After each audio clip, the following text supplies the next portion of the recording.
यह सवाल सबके दिमाग में आता है। आज हम इवोल्यूशन यानी विकासवाद को आसान भाषा में समझेंगे, डार्विन की थ्योरी जानेंगे और नीट के एग्ज़ाम में पूछे जाने वाले सवाल भी हल करेंगे। इवोल्यूशन का मतलब है किसी स्पीसीज़ में समय के साथ होने वाले बदलाव। डार्विन ने बताया कि नेचर में केवल वही जीव सर्वाइव कर पाता है जो इन्वायरमेंट के हिसाब से बेस्ट होते हैं, फिट होते हैं और इन्वायरमेंट के हिसाब से अपने आप को चेंज कर लेते हैं, क्योंकि इन्वायरमेंट हमेशा एक जैसा नहीं होता है। इन्वायरमेंट में हमेशा बदलाव आते रहते हैं। वे जीव सर्वाइव नहीं कर पाते जो इन्वायरमेंट के हिसाब से अपने आप को चेंज नहीं करते, वो एलिमिनेट हो जाते हैं। यही कॉन्सेप्ट कहलाता है नेचुरल सिलेक्शन, जिसको नेचर सेलेक्ट करती है।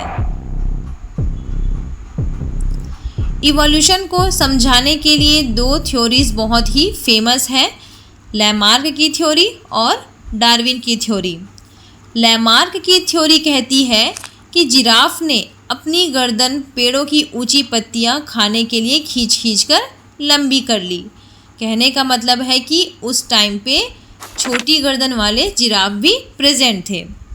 डार्विन की थ्योरी कहती है कि नेचर ने केवल उन जिराफ को सरवाइव करवाया जिनकी गर्दन पहले से ही लंबी थी। दोनों थ्योरी को देखते हैं तो पता चलता है कि उस टाइम पर छोटी गर्दन वाले और लंबी गर्दन वाले दोनों ही प्रकार के जिराफ प्रेजेंट थे, लेकिन छोटी गर्दन वाले जिराफ पेड़ों की ऊंची पत्तियां खाने में असमर्थ थे, इसलिए वो एलिमिनेट हो गए। और लंबी गर्दन वाले जिराफ पेड़ों की ऊंची पत्तियां खाने के लिए समर्थ थे, इसलिए वो सरवाइव कर पाए। अतः डार्विन की थ्योरी को हम कह सकते हैं survival of the fittest. Evolution को सपोर्ट करने वाले कई साइंटिफिक प्रूफ्स हैं, जिसमें है पहला फॉसिल्स।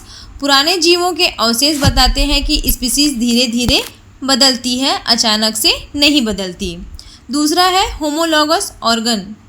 स्ट्रक्चर समान होते हैं लेकिन फंक्शन अलग अलग होते हैं, जैसे मानव का हाथ और पक्षी का पंख। तीसरा है एनालॉगस ऑर्गन। स्ट्रक्चर अलग अलग होते हैं लेकिन फंक्शन समान होते हैं, जैसे कीट का पंख और पक्षी का पंख।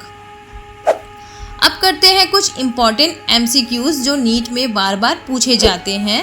फर्स्ट है whose theory is known as theory of natural selection. इसका आंसर होगा डार्विन।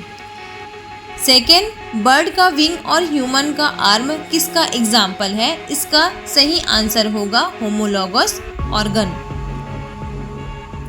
थर्ड, नेचुरल सिलेक्शन का सिद्धांत किसने दिया। इसका आंसर होगा डार्विन। फोर्थ, लैमार्क के अनुसार जिराफ की लंबी गर्दन किस कारण से है। इसका सही आंसर होगा कंटिन्यूअस स्ट्रेचिंग।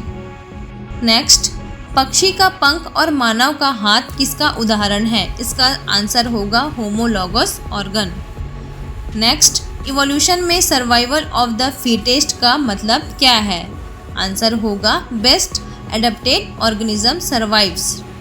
नेक्स्ट क्वेश्चन है इनमें से कौन सा एनालॉगस ऑर्गन का उदाहरण है। इसका आंसर होगा insect wing and bird wing.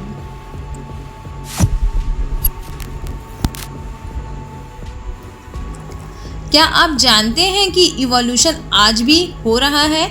उदाहरण के लिए पहले इंसान दूध पचाने में सक्षम नहीं थे, लेकिन आज कई लोग लैक्टोज टॉलरेंट हो चुके हैं। तो इवोल्यूशन सिर्फ इतिहास नहीं है, यह आज भी हमारी ज़िंदगी का हिस्सा है।